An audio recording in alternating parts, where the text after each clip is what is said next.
salah satu lembaga semi-otonom dari Gerakan Pemuda Ansor yang membidangi keagamaan dan juga sebagai media silaturahim Ansor Banser dalam mensiarkan faham Ahlussunnah wal Jamaah An-Nahdiyah. Hal ini dilakukan oleh pengurus anak cabang Gerakan Pemuda Ansor dan Banser di Kecamatan Mananggu, Rabu malam tanggal 25 Januari tahun 2023. Dengan menggelar kegiatan ngaji kebangsaan di momen menjemput 1 abad Nahdlatul Ulama dengan tema, Merawat Jagat Membangun Peradaban. Kegiatan tersebut digelar di Desa Mananggu, yang dihadiri oleh Kiai Haji Abdullah Anik Nawawi atau yang kerap disapa Gus Anik, Ketua PC Ansor Kasim Maliu, Ketua MPTTI Boalemo Alwin Ladiku, serta pengurus Ansor Banser sekecamatan Mananggu, dan jamaah Majelis Pengkajian Tauhid Tasawuf. Acara itu sukses digelar, dan banyak ilmu agama maupun ilmu sosial yang dipetik dari Kiai Muda Kiai Haji Abdullah Anik Nawawi, atau sapaan akrab Gus Anik.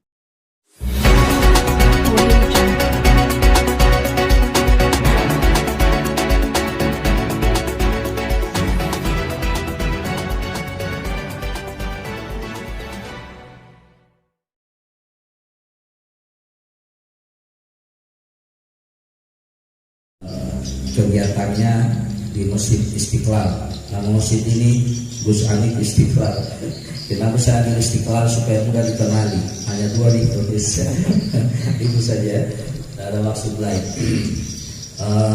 Sehingganya waktu kemarin ditawari saat pertemuan Ikatan Sarjana NU Kecamatan Mananggu di Warkop 86, Pak Mardi menyampaikan maksud tersebut bahwa Gus Anik insya Allah akan bersama-sama kita di Mananggu, dan nanti tempatnya Pak Alwin, posko Firailallah Majelis Pengkajian Tauhid Tasawuf, nanti akan kita pinjam untuk lokasi kegiatan. Saya bersyukur karena ini bukan gerak kita, tapi kita yakin tidak ada yang bergerak di atas bumi ini kecuali hanya izin Allah.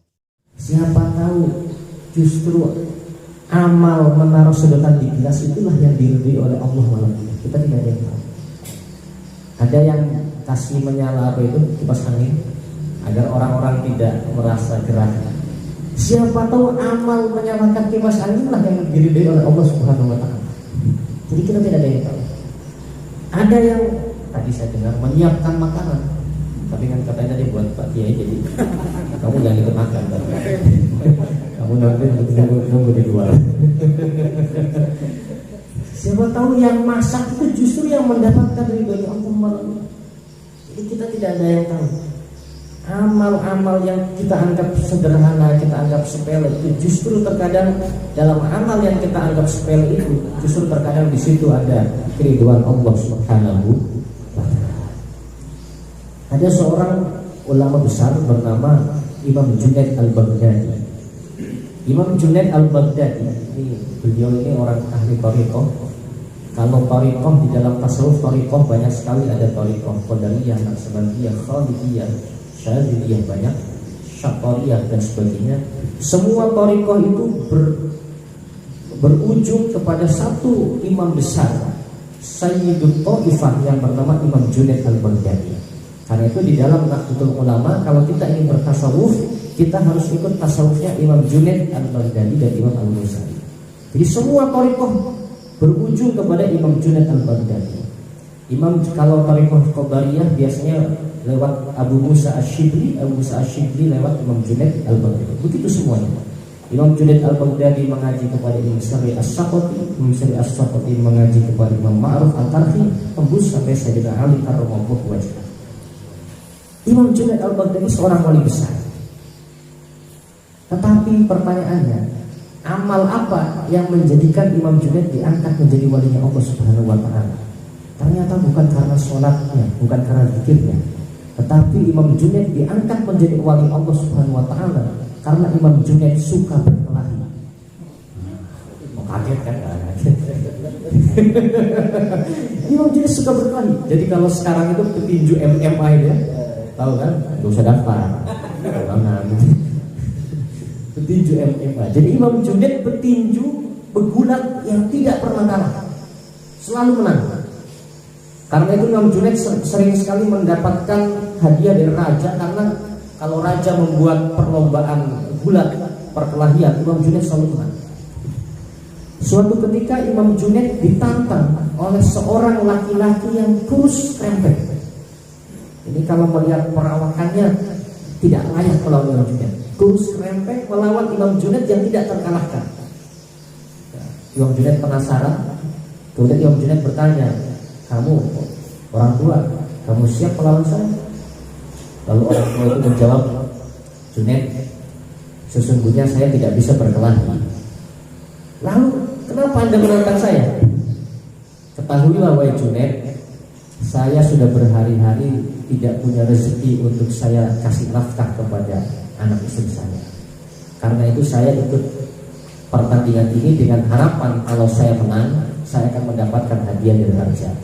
Dan saya kalau lawan kamu tidak mungkin menang. Karena itu Junaid, saya minta kepada kamu agar pura-pura mengalah." Jadi orangnya berbicara kepada Imam Junaid, "Junaid, kamu pura-pura kalah. Dan ketahuilah Junaid, saya ini adalah anak dzurriyyatu Rasulillah sallallahu alaihi wasallam. Saya ini termasuk anak cucunya Nabi Muhammad sallallahu alaihi wasallam.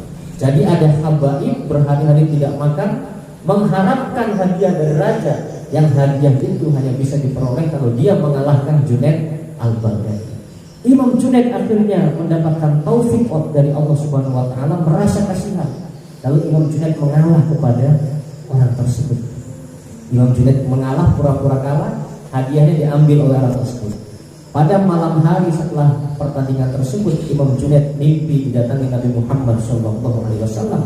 Di mimpi tersebut Nabi Muhammad berbicara, "Wahai Junaid, sejak malam ini engkau diangkat oleh Allah menjadi walinya Allah Subhanahu wa taala karena mengalah kepada orang."